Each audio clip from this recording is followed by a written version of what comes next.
Welcome to the Steve Stine Guitar Podcast, brought to you by GuitarZoom.com. If you want to improve your guitar playing, keep listening. If you want to improve even faster, go to GuitarZoom.com, where you'll find all of Steve's premium courses, masterclasses, and memberships that'll help you quickly and easily improve your playing. Now here's your host, Steve Stine.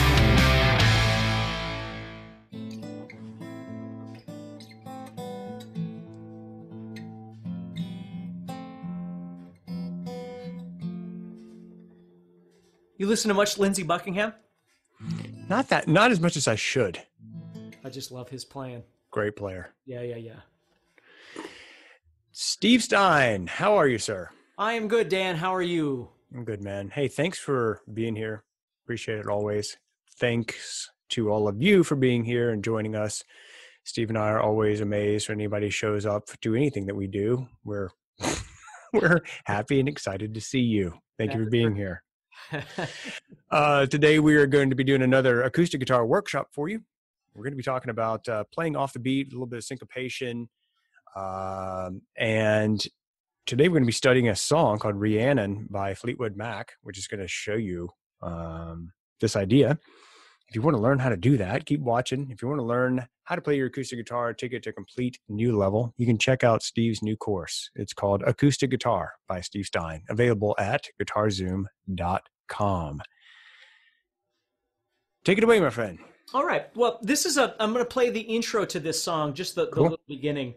I've always thought this was really cool. Like, oftentimes, because I grew up the way I did playing the music that I did with rock stuff and things, everything was always strumming. And then if I did finger picking, it was always, like a pattern or something. And I remember learning Rhiannon and thinking it was so cool how you have this bass line.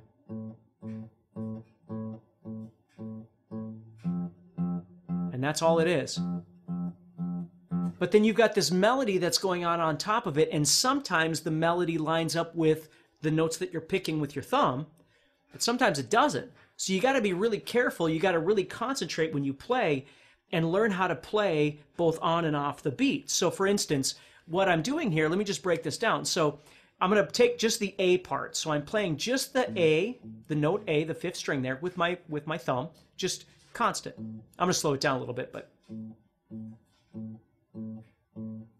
And that's all you're going to do. Now, the other part that you're going to do is this.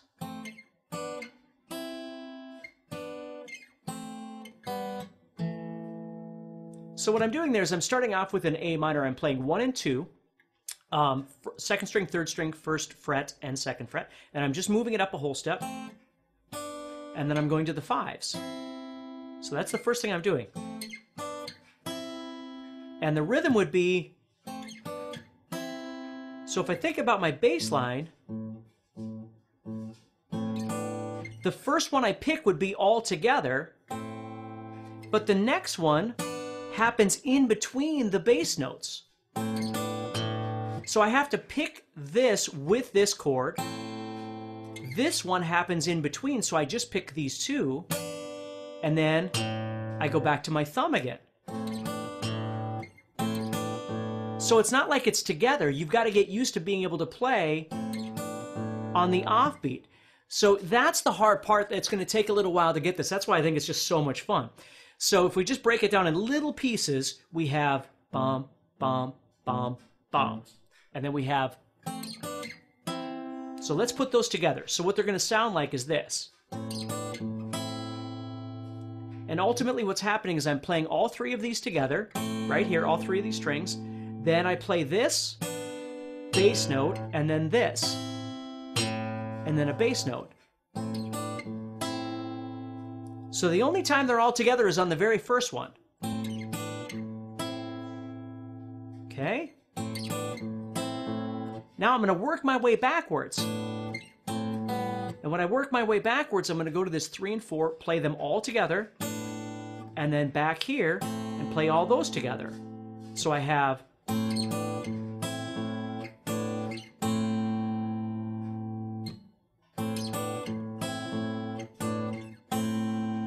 So in your head, it's kind of like rubbing your stomach and tapping your head at the same time. You have to get used to I mean, it's going to feel very sort of robotic when you first start doing this because you're not really feeling the ostinato bass going on here. But after you do it for a little while,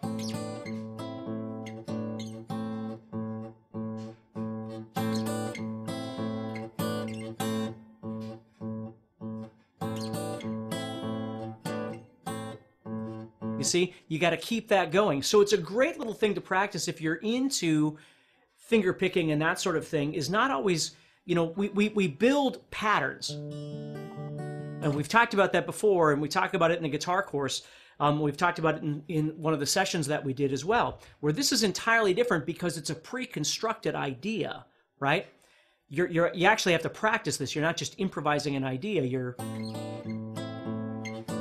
And you just get used to doing that over and over and over. So there's a little more to this, but I'm gonna stop there in case you have anything. Well, first of all, it's super cool to hear, and it is completely different than the other things we've talked about. This syncopated rhythm is something that's kind of tricky, guys, but once you get it, it's kind of like riding a bike. You never really forget. And once you kind of get the groove of the syncopated rhythms. We're talking about Fleetwood Mac. We're talking about this tune, Rhiannon. And I also wanted to mention a couple of resources we have for you guys. This session that we're doing for you right now, as you come in today, if you're just joining us, we're doing the Fleetwood Mac, we're doing the Rhiannon, we're doing some finger picking, which is all about syncopated rhythms and kind of playing off the beat, if you will. All of these acoustic workshop videos will be available for you on the playlist on the YouTube channel. The playlist is called Acoustic Guitar Workshop, and it's available on the Steve Stine channel. The guitar course that all of the stuff comes from is Steve's new course. It's called Acoustic Guitar by Steve Stine, and it's available at GuitarZoom.com. Go ahead, my friend. Okay, so you start with that, and again, you want to take this really slow, you know, sometimes almost painfully slow, to try and get used to feeling that, like Dan was just saying, feeling it off the beat. Okay, now what we're going to do is we're going to keep going. So what we're going to do next here is I'm going to come from this A minor that I'm on right here, and I'm going to go open. And know that anytime you have something fast, bum, bum, right? If you think about it, my bass note is doing this. We think of these as quarter notes. So anytime my rhythm goes bum, bum, the second one is obviously going to be off the beat from where the bass note is, right? Bum, bum, bum, bum, bum, bum. So if you sing in your head and even clap your hands, you can get a feel for what you're trying to do with your thumb and your other fingers. Dun, dun, dun, dun, dun, dun, dun, right? So this is what we've got so far.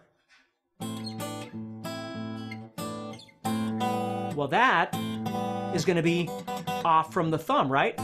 Because that's like eighth notes. So it's like the second eighth note that's going to be off from the thumb. And then what I'm going to do is I'm going to drop down and play the other part of the A chord. I'm playing the third and fourth strings at the second fret.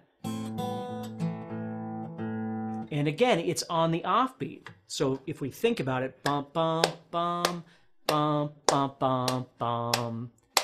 This, what I'm showing you right now, reminds me of when I used to play in a band that traveled around the tri-state, well, the upper Midwest, really. And we all played and we all sang. We were a three-piece, and everybody in the band sang.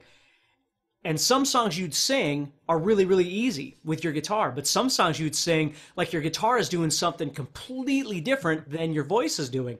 And I would literally sit and I would just practice doing this over and over and over, trying to get used to feeling what my guitar and what my voice, how different they were. So it's okay for you, even though your kids or whatever might make fun of you, it's okay to clap your hands and say this out loud, right? Just Absolutely. Get used to thinking it, you know, bum, bum, bum, bum, bum, bum, bum. And you can always slow it down, right?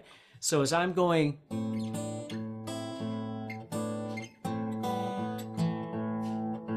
and right there, I end with those two A's.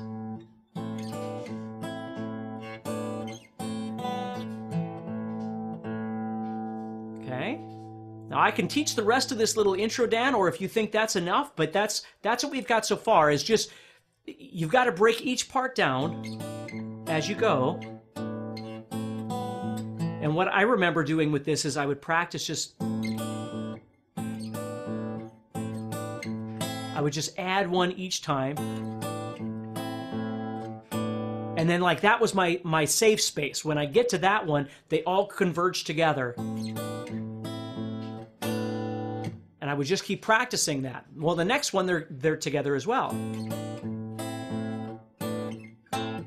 But then I'm going to leave again. And then it all goes topsy-turvy at that point.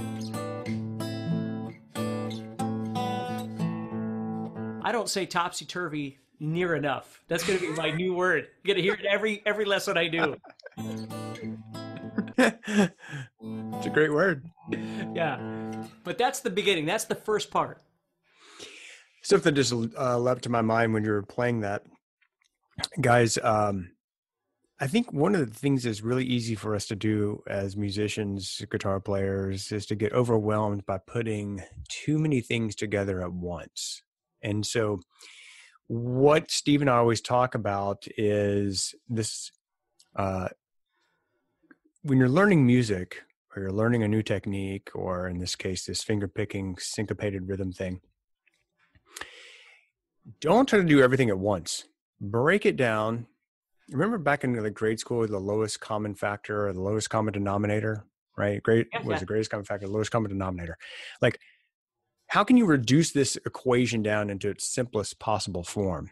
And music is very logical. It's very mathematical, but it's also very emotional. And you have multiple layers that make up the sounds that go into your ear and your brain interprets, right? Not to get too weird on you, but when what you're hearing is, you're like, oh, that's a cool tune, I want to learn it. If you can train yourself, instead of just trying to dive in and to get it all like at once, there's two parts, and Steve may approach it differently, but for me, I always think there's two parts that I know I can separate. One is rhythm and one is the harmony. One is the chord. Right. So if you can't play the rhythm yet, if you don't have it down, don't even try to play the chord. And we have a whole video, Steve did a whole video on strumming and scratching and completely eliminate chords from the equation. But in this particular tune, don't get overwhelmed by trying to do the finger picking, the ostinato bass, the chord changes, the rhythm, the syncopations all at once. Break it down into a simplest possible form, which is, what is the rhythm? Like, what is the bass note doing? What is the melody rhythm? That's when Steve was clapping and talking. And then what are the actual chords? Learn the chords by themselves as slow as you possibly want. You know, take your time. You can take all day and just learn those chords. Don't even put them in any rhythm at all. Then learn the rhythm. Then try to put them together one step at a time. That's the way you learn music. I think far too many people just go, well, I can't play this, because they're trying to do it all at once. Right. And I would add two things on top of that. Number one, it's human nature when you make a mistake to speed up, because your stress level goes up because you keep making mistakes. So every student I've ever had on the entire planet, every time they keep making a mistake, everything keeps going faster and faster and faster, and they don't realize it. It's just their heart rate goes up and they're getting tense, and so everything speeds up. And the trick with all of this is you've got to take it as slow as your brain will accept the information that you're inputting into your head. If you try and go any faster than that just because you want to get to the end of something or you want to accomplish something, it doesn't do any good. You just ultimately wind up spinning your wheels and wasting time. Mm-hmm. So one thing, again, I suck at a million things. I can't go out and, fix a tie rod on my car. I have no freaking idea how to do anything like that. But what I can do is analyze guitar parts. It's what I've thought about 75 billion times in my life. And so I'm very good at being able to break down a concept and then build it back up, which is why I get asked to play on things or played with bands or whatever it might be, is because I'm very efficient that way. And so the number one thing I learned was, if there's something that if I can't see it clearly in my head, and when I say see it, like I literally can see my fingers. I'm looking off into space right now, but I can see my fingers. Bum, bum, bum, bum, bum, bum, bum. I can visualize that. I can see this hand going gong, gong, gong, gong, dun, dun, dun. I might not physically be able to play it, but I can visualize it. If you're enjoying this episode and you'd like to support the podcast, go to GuitarZoom.com. and consider becoming a premium member. There are 3 memberships to choose from. VIP, which gives you instant access to a library of short but powerful courses as well as new bite-sized lessons each month. There's also Play Songs that gives you step-by-step lessons so you can learn to play your favorite songs fast. And finally, there's Masterclass, university-level training on everything from soloing to music theory, from blues to home recording. For more info about these memberships and all the premium courses available to you, go to GuitarZoom.com. Now back to the podcast. And if I keep the idea of having it slow, playing it slow in my head, the third thing is I have to know the song, right? No, I don't have to know the song. But the better I know the song, the better I can hear the song in my head, the more I can replicate what I want to do, right? So for me, when I'm learning songs, I will listen to the song over and over and over and over until I've built a picture of the song in my head and all the little elements that go into the song. And it might take time. And here's the bottom line, is the last step that I want to get to here, is breaking things down into, as Dan said, breaking them into the smallest piece that you need to make it make sense, right? The smallest piece might be, but that's too small, right? That's too small. One note is too small, but that's a piece, that's a legitimate small element that I have to restrain my thumb from wanting to pick, but yet allow the other 2 fingers to come into the guitar and pick. And then following that up with the thumb again, I have to feel that, and that's why I use the term topsy-turvy. I wanted to throw that in there again. Because I can feel the juxtaposition of my hand wanting to pick these strings and then this 5th string. Well, then all of a sudden I start dialing in the dynamic, which we talked about in another video too. Like I don't want that. I got to try and balance this out.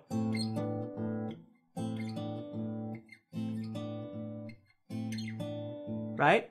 And then I just keep building, whether I'm seeing this, and I really am. I'm visualizing my hands, and I'm hearing the song, and I'm not restrained by a tempo. I don't feel obligated to have to play it at a certain speed or something like that to be a hero. I'm okay dropping that speed down because I understand that if I drop the speed down far enough, I'm going to make a connection. It's going to click together, and then I can start building it back up. I love it. Yeah. Steve, guys, I'm going to make this point. I'm actually on Music Notes right now, musicnotes.com. And I am looking at the sheet music for this particular song that we're talking about. And one of the things, I got a kid who's, he's 18 and he's trying to learn the Scriabin etude on the piano right now, right? It's really hard. And it was like 100 and something measures. Anyway, I was talking to him and I was like, well, he was like, Dad, do you think I can play this? I'm like, well, I don't know. It's really hard. You know, this Scriabin is not easy if you're a pianist, but how many measures is it? I think it was like 100 something measures. So the point I'm driving at is, I said, well, do you think you can learn one measure a day? One measure a day. And he was like, yeah, I think I can do that. Anyway, we figured out, okay, cool. If it's 150 measures, it takes you 150 days. It takes you a little over 3 months to learn this piece. And he's like, okay, I get it. I can do that. Because he broke it down into like, well, who couldn't learn one measure a day? I'm looking at this piece right now, or this song. It looks like, to me, it's 4 pages long. It looks like it has 1, 2, 3, basically about 3 measures per page, 1, 2, 3, 4 staves, about 12 measures. So we're looking at about 48 maybe measures to learn this entire song. If you want to learn it note for note, 48 measures. So if you learned one measure a day, it would take you basically 48 days to learn this particular song. I think it's really easy for us to get overwhelmed with like, oh my gosh, there's so much going on here. But Steve, if you can, the point that Steve and I are trying to drive home to you guys is that break things down into the smallest possible chunk that you can and just focus on that, and don't worry about like learn measures 2, 3, 4, and 5, or learn the next little section as you go. And then something that seems overwhelming is suddenly very doable. Right. Well, and let me add this on top, because if with Dan's logic, think about it this way, because then when it comes back to me, the first thing, like, and again, this goes into a whole ear training thing, which is a whole nother discussion. But when I'm going to approach learning a song, the first thing I do is I start sussing out repetition. I listen to the song, I get a sense of what the song is doing, and then I suss out repetition and when this happens and when this happens, and this is logical, but then something weird happens here, and then it goes back to something logical again. And I start planning out in my head what I'm hearing on an organic level, because I love to listen to music. So again, I don't know everything. I don't know how the song goes. I haven't even looked into the tune. I'm just orally figuring out, and I suppose visually to a certain degree, because I'm always thinking about things as little Lego blocks. So with this song, if you think about it, there might be 48 measures or whatever, but really there's probably only 14 different things that are actually not repetition, right? Or if even that, right? Because if you think about it, it goes...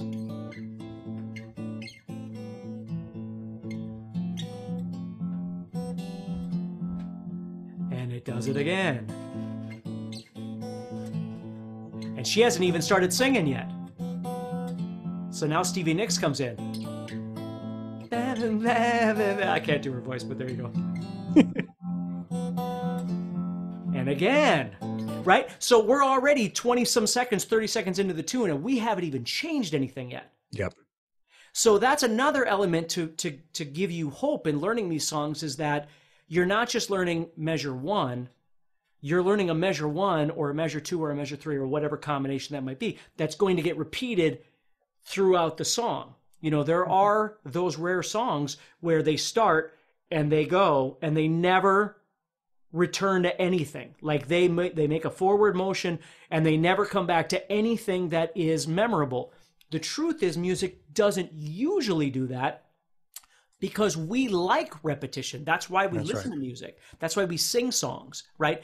Is we like that coming back around where we go, oh, I want to rock and roll, right? We like that element. And the music yeah, that's right. And the music underneath does that just as much as the lyrics, the vocal parts up on top do. We just have to become aware of that.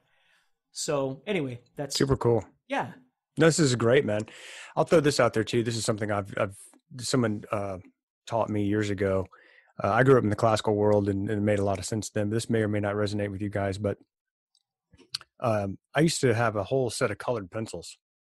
And so what I would do is I always learn stuff off of sheet music. So, you know, I would get the sheet music and I'd literally take red colored pencil, blue colored pencil, green, whatever. And I would take them and I would analyze the music and say, okay, you know, like that first little part that you're explaining there, to me, that would be like the blue section.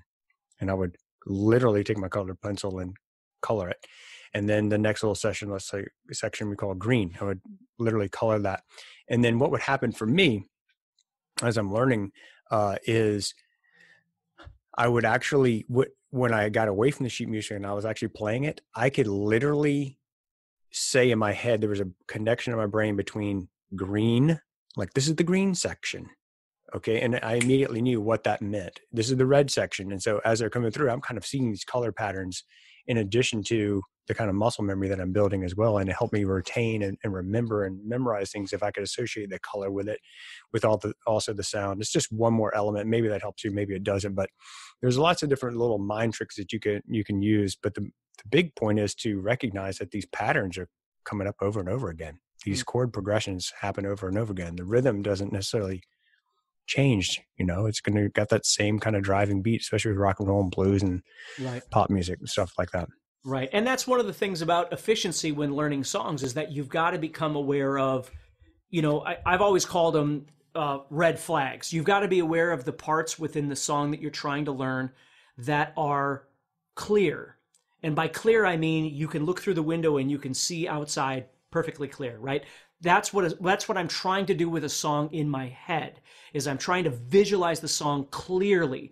I'm moving from this to this, whatever those things are, a chord, a phrase, a measure, a sequence. I mean, it could be anything, but I'm moving from this to this. If there's any fuzziness, if there's cloudy, if that window is cloudy, I don't know it well enough. Something's going to break down. I have more chance of failure if I'm not clearly being able to see through this section and then anticipate. I always think of it like driving. It's, you're driving your car and then you see a stop sign. So you're anticipating you're going to stop the vehicle. If you don't see that stop sign, you're going to go right through there and potentially wind up in an accident. That's exactly what music is to me, is I have to be able to see. I don't sit and see every song that I play laid out in front of me like little micro, 5-minute thing. I don't see that. I drive through the song. So as I'm going through the song, I can anticipate that stop sign or that yield sign or whatever it is coming. And then when it gets there, I know what to do, just like when I'm driving. If I get there and I don't know what to do, it's not clear. It's cloudy. And I need to, this is how I think about it when I'm listening to a song, and then when I start trying to assess the song, and then obviously when I get my fingers on the guitar and actually start practicing, then there's the technical aspect of playing.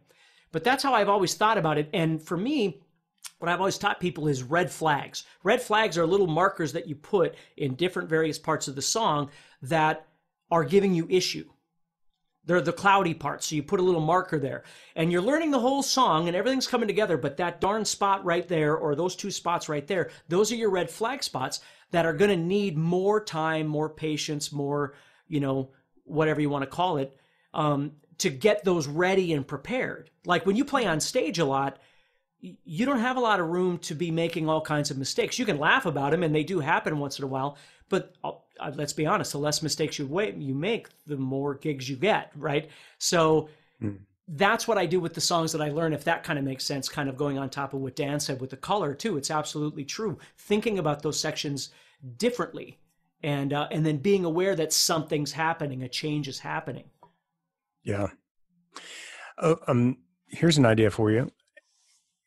Steve's talking about the red flags. And, when you go through a song and you're like, oh man, the solo is coming up, that's a red flag for me, or this tricky rhythm or this chord change or this whatever. Don't fall in, this is a super common mistake I see people make all the time, which is they learn how to play the song start to finish. So guess which part of the song you can play best? The beginning. You know why? Because you played it 100 times, and maybe you only played the last part of the song 2 times, because every single time as they're learning a song, they start from the beginning and work through it. And then when they get to those red flag moments, they go off the rails. Instead of stopping and just focusing on that red flag, on that challenging part, and really locking it down, they just kind of it's like your stop sign analogy, Steve. They just start at the beginning and then they just cruise right through the stop sign every time, or they completely go off have the wreck or whatever at the stop sign. So one thing I try to encourage people to do is that, there's a time to play straight through the song. Great. But identify for you what those red flag moments are in that song. And then when you sit down to practice, start with the hard parts. It takes a ton of discipline to do this, but start with the hard part and actually get it locked down. So when you get there, you can actually cruise straight through it and you don't actually have a train wreck. Right. Yeah. I mean, obviously at some point you want to remove those red flags. You can't keep them in your songs. So if you think about it like a Lego piece, that piece right there, you need to pull that off. You need to extract that Lego piece. And now you need to practice that Lego piece. And then this is, again, I don't want to get long-winded here, but what I've actually learned is you could practice that Lego piece, that one piece that needs work. You can practice and refine that. And that's really important. And you absolutely 1,000,000% need to do that. But you also now need to practice connecting that Lego piece to the other 2 pieces that surround it. Because it's not just this piece. It's the connection of the pieces before and after it that you have to get comfortable for. So you might get really good at this piece and do it as fast as the song needs to be. That's great. But then what you need to do is place it back in there, slow down a little bit, and get used to coming from and going to the prior and the former, or the prior and the future piece that are coming up. So now it becomes a seamless piece. Then you can go back to the beginning and start practicing. But that's something that people forget, is they'll practice that piece over and over and over and over. But what they won't do is practice the entrance and the exit of that piece to those other pieces. And so it's just really important to break those down. Dude, this has been fantastic. I like this whole clinic on how to learn songs. I hope you guys are getting this. Yeah. This is good stuff. Sorry, man, I don't want to derail you. What else you got? I think that's good. I think the conversation, the thought process for me is always more important than just a song or whatever. Yeah. I mean, the song's great, but learn to think about things properly, and that way you'll become far more efficient with your practice and your performance and your songwriting and everything else that you're doing. Yeah. Guys, if you want to learn songs, a great place to start is playsongs.com. Steve's got a lot of tunes in there for you. I think a couple hundred songs now or something like that, something crazy. It's an annual membership, and you get lots and lots of songs broken down. That's playsongs.com. If you want to check out Steve's course, it's called Acoustic Guitar by Steve Stine. It's available for you at GuitarZoom.com. Lots of people already signed up for it. Lots of people already loving it. And thank you for being here. I really appreciate it. Make sure you subscribe and you hit the old notify button. Be notified of the next acoustic workshop. Don't forget the playlist is on the YouTube channel for you. We really appreciate you being here. We hope you got value from it. If you did, please like, share, and comment. And check out the course if that's what you're into. Cool? Awesome. Thanks, everybody. Thanks for having me here, Dan, and we'll talk soon. Absolutely. My pleasure always, man. Talk to you soon. Bye, guys. Thank you for being here. Next time on the Steve Stine Guitar Podcast. Now, just so you know, what we're going to be doing today is I'm going to be showing you 5 and probably more tips that I think are really important to guide you toward better guitar solos. Now, I've been teaching guitar for many, many, many years, and I've had many students worldwide. And I think one of my favorite subjects to talk about is soloing and getting people to kind of understand how some of us that have been playing a long time kind of perceive soloing, and oftentimes it's different than you think it is. And that's what I'm excited about tonight. Hey, Steve Stine here from GuitarZoom.com, and thank you so much for listening to this podcast. If you enjoyed this episode, can I ask you a favor? Please subscribe, leave a review, and share it with a friend. Your feedback means more to me than you'll ever know. And be sure to check out my YouTube channels where you'll find over 1,000 videos to help you with your guitar playing. Thanks again for listening. Stay positive, keep playing, and keep having fun. If you'd like some help with your guitar playing but you're not sure how to get started, go to GuitarZoom.com and look for the Help Me Choose survey. By answering a few simple questions, you'll get Steve's personal recommendation of the perfect course for you. All this and more is available for you at GuitarZoom.com.